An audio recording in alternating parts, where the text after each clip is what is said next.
Citizens and residents of St. Kitts and Nevis, good day.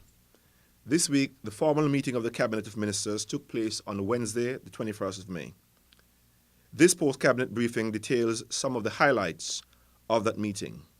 The meeting was chaired by the Honourable Deputy Prime Minister and partly by the Right Honourable Prime Minister, Dr. Denzil Douglas.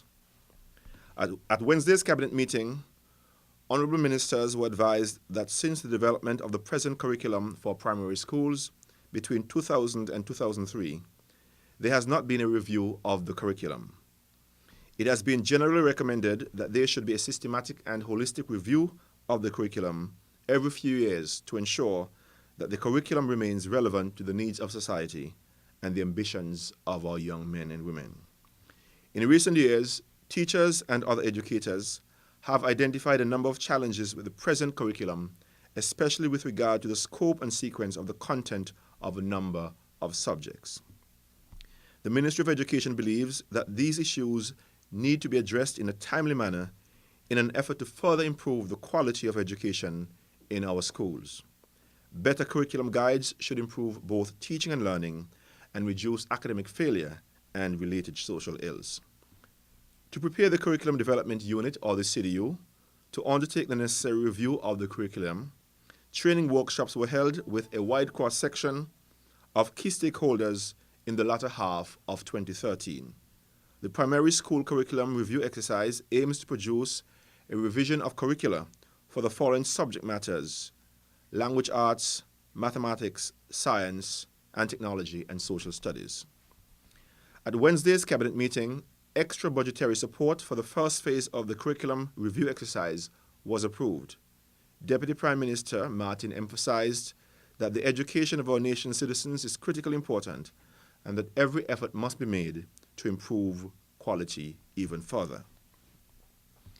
The ex-SSMC Workers' Basic Housing Assistance Program was created in 2007, 2 years after the closure of the sugar industry. The primary objective of the program is to provide improved housing conditions for former sugar workers.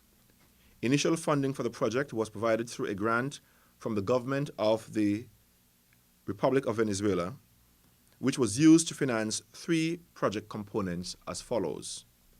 Component A, the construction of new homes for former sugar workers who did not own their own homes. Component B, the improvement of homes owned by former sugar workers by adding modern bathroom facilities, building additional bedrooms, repairing leaking roofs, completing unfinished homes that were under construction, and other minor improvements. And the third component was the expansion of the NEMA starter homes that were built a number of years earlier. It is worthy of note that under this particular project, 278 homes were built and 249 were repaired and improved, for a total of 527 families put into better housing. At cabinet meeting on Wednesday, Minister of Housing, Deputy Prime Minister, Dr. the Honourable Earl Assey Martin, indicated that he has directed the National Housing Corporation, the NHC, to move swiftly to construct an additional 87 homes and provide improvements for another 18. The minister thus requested the release of 9.6 million Eastern Caribbean dollars for the construction of the homes and gave the assurance that construction and repair of homes for the outstanding sugar workers should commence very shortly. Minister responsible for social development, the Honourable Marcella Liburd, requested Cabinet's endorsement of her plan to improve the Federation's National Social Protection Program. Minister Liburd was strongly of the view that although significant advances have been made with regard to social protection in St. Kitts and Nevis, much more needs to be done to ensure that even more families are lifted out of poverty and given a better opportunity to lead dignified lives. The Honourable Minister advised the Cabinet that the government's social protection program needs a new legislative framework that would make the program rights-based. The Minister explained that this framework would convey certain rights to families that are vulnerable, thus creating specific obligations on the government to comprehensively address families' vulnerabilities.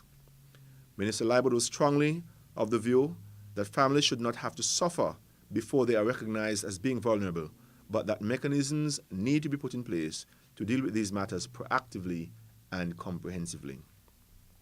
The minister revealed that a social safety net assessment done a few years ago confirmed that government investment in this area is considerable, but that the social safety net program needs to be further improved as follows.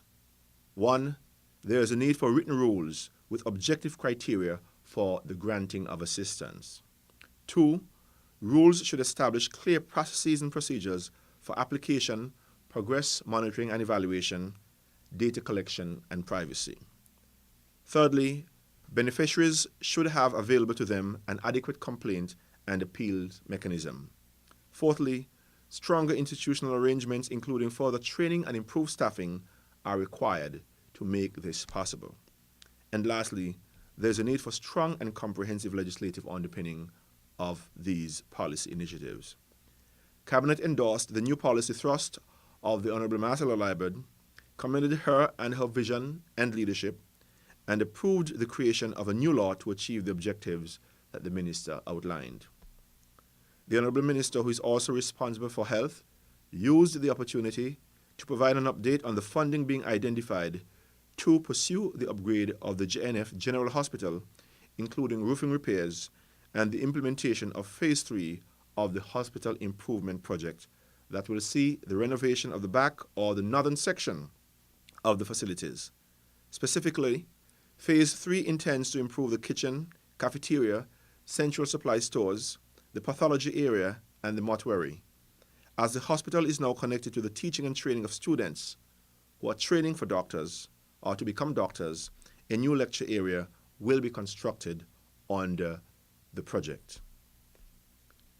The government of St. Kitts and Nevis embarked upon an arrangement with the International Monetary Fund, the IMF, in 2011 in an effort to gain the institutional support for the government's homegrown debt restructuring program. At that time, debt levels had reached 164% of GDP, and current account deficits were large. The government admitted that the debt levels were unsustainable and threatened the long-term viability of the economy and the prosperity of our nation. With that in mind, the government, led by the Minister of Finance and Prime Minister, Dr. the Honourable Denzil Douglas, entered into a standby arrangement, or SBA, with the IMF.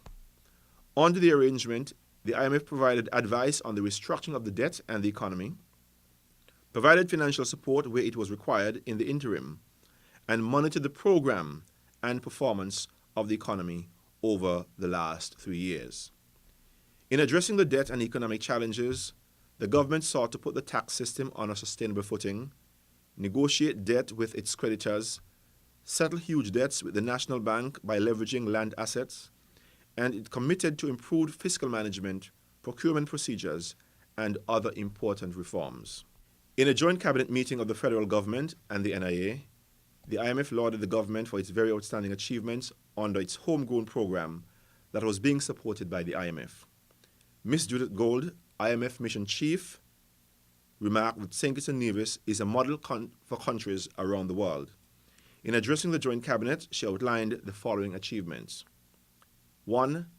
Fiscal sustainability has been fully restored, moving us from a position of deficit of 7.6% of GDP in 2010 to a high surplus of 12.2% of GDP in 2013. Public debt has been drastically reduced by 61% of GDP, from 165% down to 104%. It is on a sustainable downward path, projected to reach a low of 60% of GDP in a few years. Economic growth has re-emerged from a deficit position to a positive of 3.8% of GDP, with positive growth rates projected for the next few years. The key structural reforms in public financial management and revenue administration have been implemented, and these reforms have been the basis for the substantial progress that has been made to date. A medium-term fiscal and debt management strategy has been adopted, leading to a stronger forward-looking framework being in place. And lastly, enhanced supervision has been implemented for bank and non-bank financial institutions, leading to the maintenance of financial stability in the country.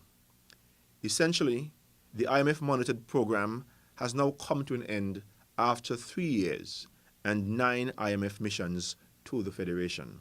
However, the IMF would continue to be a partner in monitoring the developments in the economy going forward. The IMF advised that in going forward, staying on a firm path with respect to fiscal and debt management, public financial management, and revenue administration is critically important to protecting and consolidating the gains that we have made to date. A change of course would be disastrous. The IMF warned against the use of the SIDF funds to pay down debt, as advocated by some, and emphasized that this would be a mistake. Rather, it advised that the government should create a Stabilization and Growth Fund, or SGF, with the proceeds of the SIDF so that in times of natural disasters, cyclical economic downturns, and other externalities, huge sums of money can be pumped into the economy to maintain social, fiscal, and economic stability. In closing, Ms. Judith Gold of the IMF, advised that the government should continue to do a number of things if it will continue to enjoy the success it has had in recent times. It indicated a requirement for discipline in the following areas. 1. Sticking to the reform program going forward. The IMF urged for a follow-through on the outstanding reform commitments that have been made by both the federal government and the NIA. 2. Paying down the debt per existing credit agreements, but not with the SIDF funds. 3. Controlling debt by reducing borrowing to a minimum.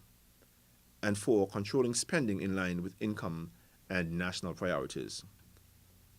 In light of the overwhelming success of the IMF-monitored structural reform program, leading to the creation of a strong fiscal and economic position for the Federation of St. Kitts and Nevis, Cabinet considered and approved the return of approximately $40 million to the IMF that was provided for under the standby arrangement with the institution. The money was made available by the IMF so that in the event of it being required to provide additional financial support during the reform period, it could have been readily available. The decision to return the unused loan funds to the IMF is consistent with government's policy to continue to reduce its debt and to adopt a higher level of fiscal discipline going forward. Finally, in today's cabinet briefing, the U.S. Treasury Department on Tuesday of this week advised financial institutions that certain economic citizens have been using their St. Kitts and Nevis passports to provide identification to perform unlawful financial transactions with banks.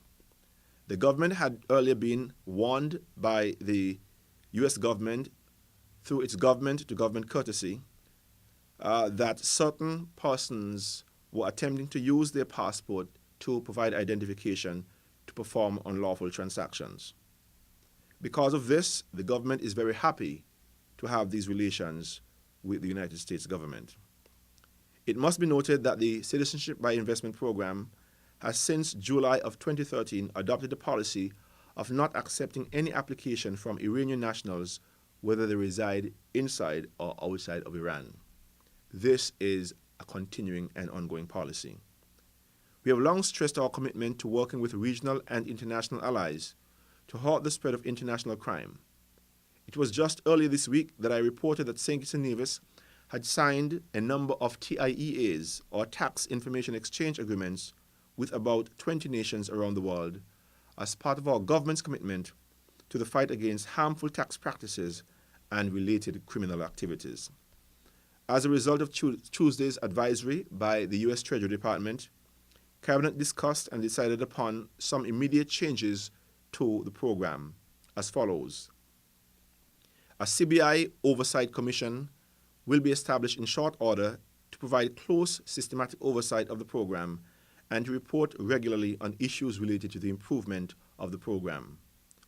All applications for the CBI will be sent to some of our close allies in crime fighting, including the FBI, Scotland Yard, the Royal Canadian Mounted Police, and Interpol.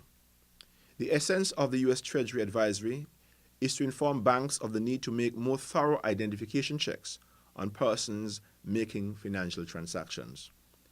This has been the post-cabinet briefing for cabinet meeting taking place on Wednesday, May 21st, 2004. Thank you for listening.